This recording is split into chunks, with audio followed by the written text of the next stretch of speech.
My name's Karen Shaw. I had 2 shoulder injuries. Can't see much No, there. there's not much of a scar there.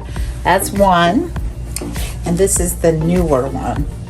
What was the procedure on each side? Was it the same I procedure? believe it was resurfacing. Oh, you had a resurfacing procedure. Yes. So you have a prosthesis Yes. in 2 that of them. shoulder. So you have a prosthesis on each shoulder. Yes.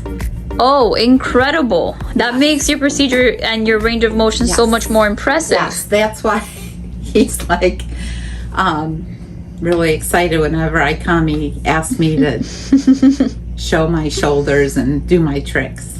Amazing. You're a great inspiration. And how long has it been since that procedure? This one was, I believe, 2018. This one was 2019. And I think he wanted me to show you what I can do with my shoulders. Yes, please. Okay. So this is my claim to fame. I can do backstroke. Wow. I can go out. I can cross over on either side. I can pull back. I can pull back. And my shoulders are really not a problem. So I'm just a walking billboard for Dr. Badia. Just keep swimming.